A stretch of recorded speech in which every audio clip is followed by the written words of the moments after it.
Hello everyone, welcome back to my channel that is English field.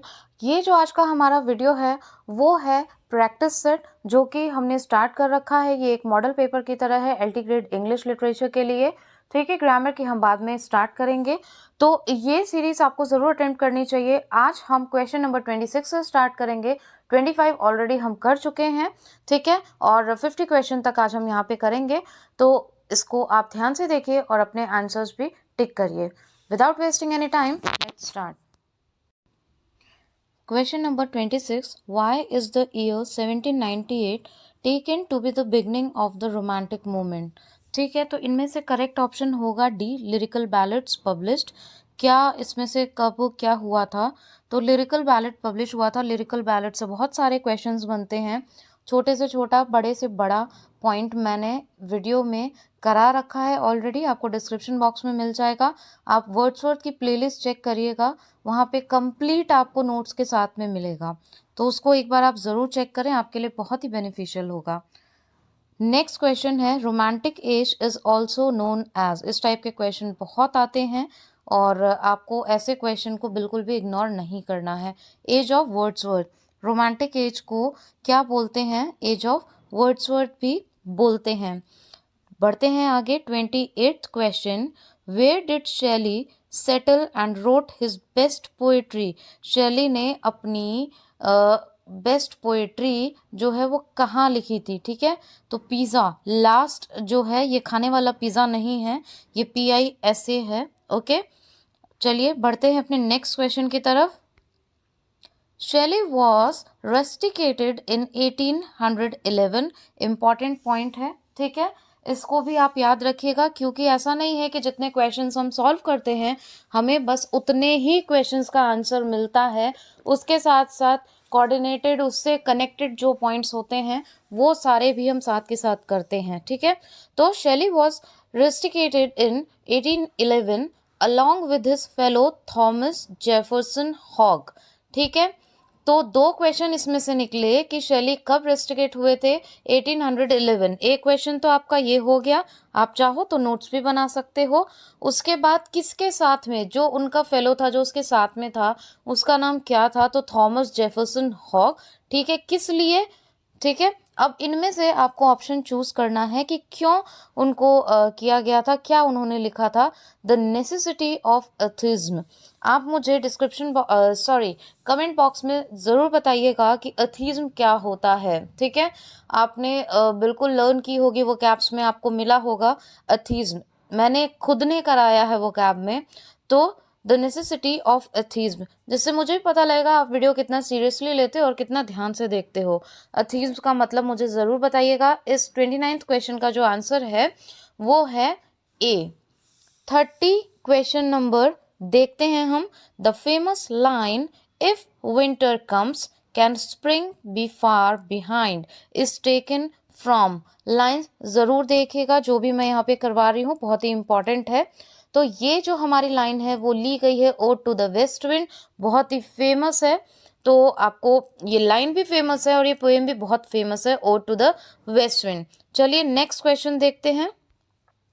Next है हमारा question number 31। The following lines inscribed on Shelley's tomb are taken from. Shelley's tomb, ठीक है, ये शैली के tomb के बारे में बात हो रही है।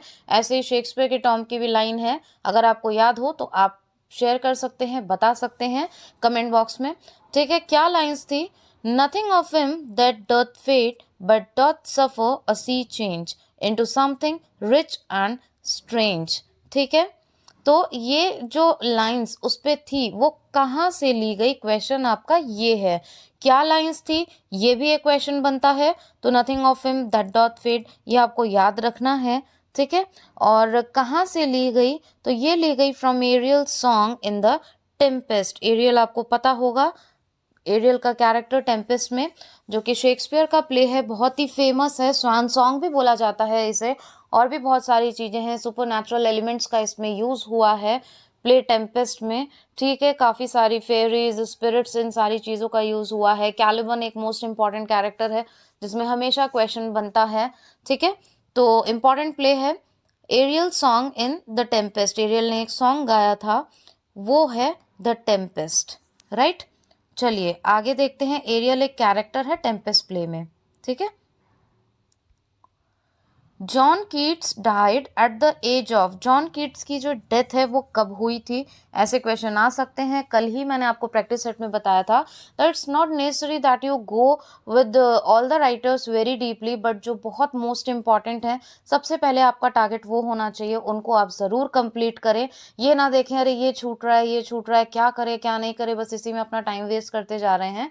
तो ये आपको बिल्कुल नहीं करना है। जो चीज़ें बता रही हूँ एटलीस्ट इतना भी आप कर लेते हैं तो आपको एक सीट पक्की करने से कोई भी नहीं रोक सकता, ये मेरी गारंटी है। बट बिल्कुल भी इधर उधर मिसगाइड ना हो, राइट ट्रैक पे चले। Okay, so question number 32, joint Keats very important for this exam and answer is 25 years, ठीक है। करेक्ट आंसर क्या है? 25 ईयर्स।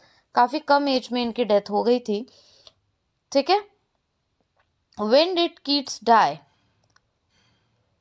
ईयर कौन सा है जब कीट्स की डेथ हुई थी, ठीक है, तो वो है 1821। तो दो क्वेश्चन आपको पता चल गए कि एज उनकी थी कितनी, 25 साल, और उनकी डेथ जो हुई वो हुई 1821। थोड़ा सा आप इसको वो भी कर सकते हैं 25-21, तो लास्ट के दोनों ऐसे याद रख सकते हैं और 18, ठीक है।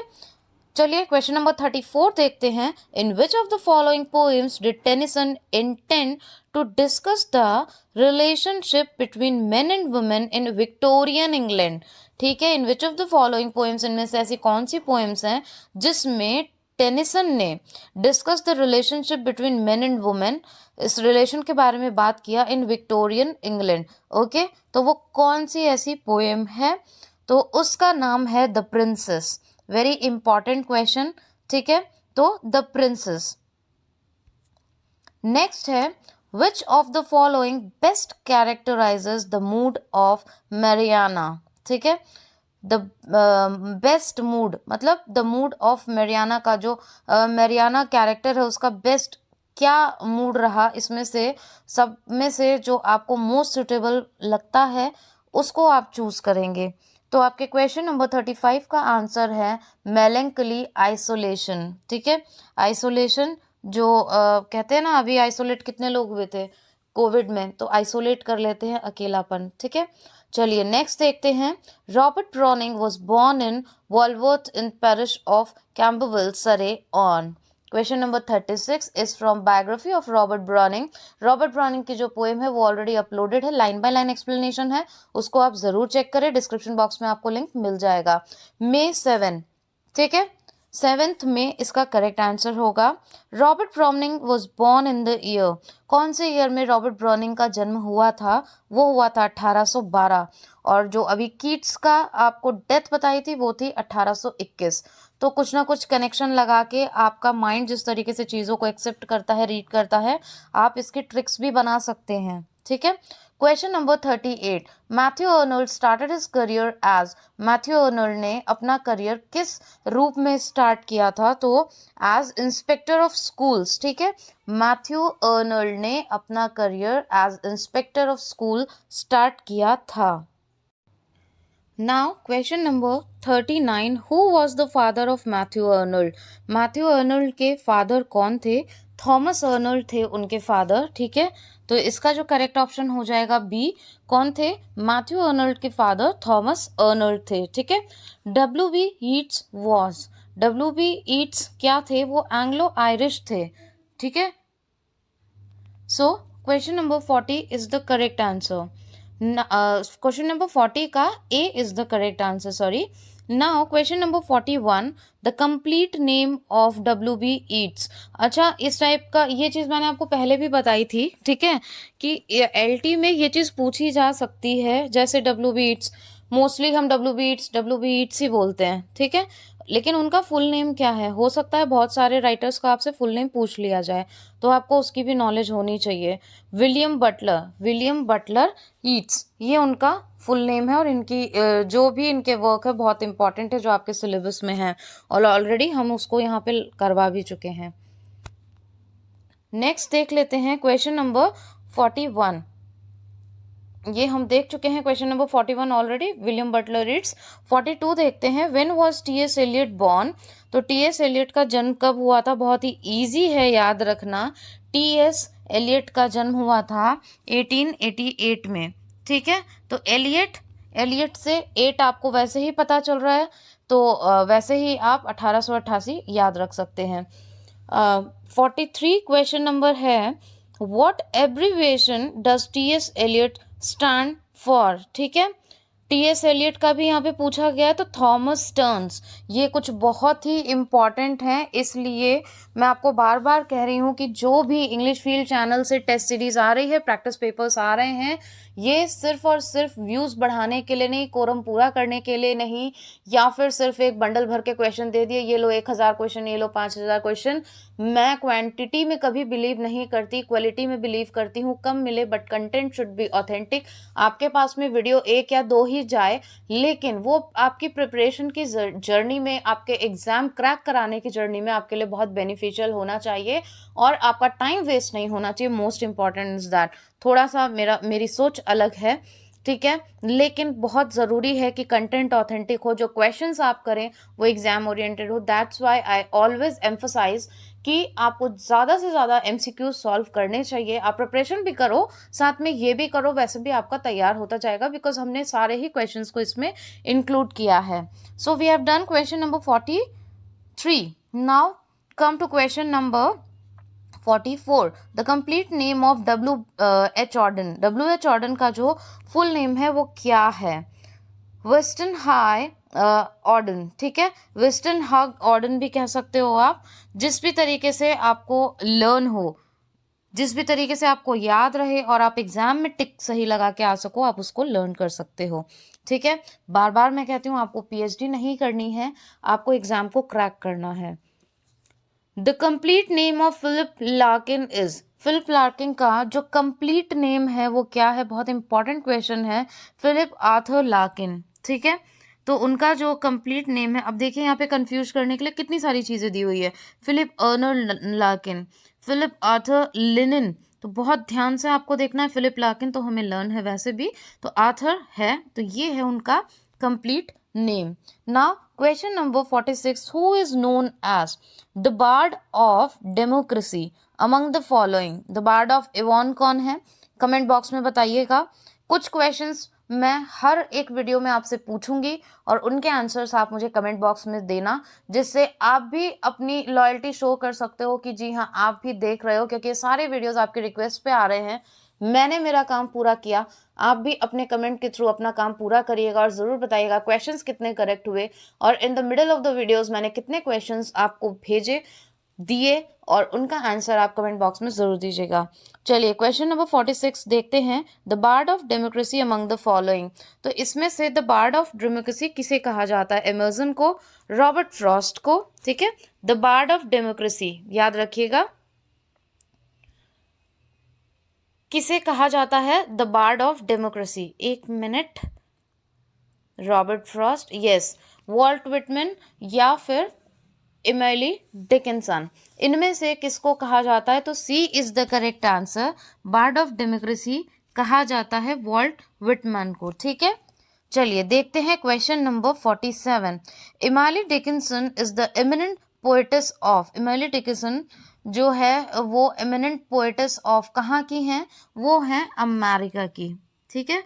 A is the correct answer, America. Now question number 48। When was Dickinson born? Dickinson का जो जन्म है वो कब हुआ था? तो आप भी अपने आंसर्स ज़रूर टिक करिएगा, और कितने आंसर्स करेक्ट हुए वो भी बताइएगा। आप भी अपना आंसर देख लीजिए। तो देख लीजिए इसका correct answer, A is the correct answer, December 10, 1830। Okay, so इसका करेक्ट ऑप्शन होगा A. Now which of these poets is associated with New England? New England के साथ में इनमें से कौन से जो पोएट्स हैं वो कनेक्टेड थे, रिलेटेड हैं, ठीक है, एसोसिएटेड थे? Robert Frost. Robert Frost new England से एसोसिएटेड थे।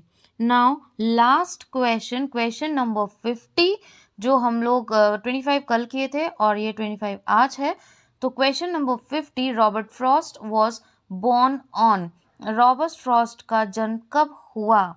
26 मार्च 1874। तो रॉबर्ट फ्रॉस्ट का जो जन्म है वो कब हुआ? वो हुआ 26 मार्च 1874। और रॉबर्ट फ्रॉस्ट की पोएम भी इसमें दी हुई है, ठीक है, बर्चेस, तो उसको भी आप ज़रूर देख लीजिएगा और बहुत इंपॉर्टेंट पोएम है, उसको भी कंप्लीट कर लीजिएगा। मिलते हैं हमारी नेक्स्ट सीरीज़ में, तब तक के लिए थैंक यू।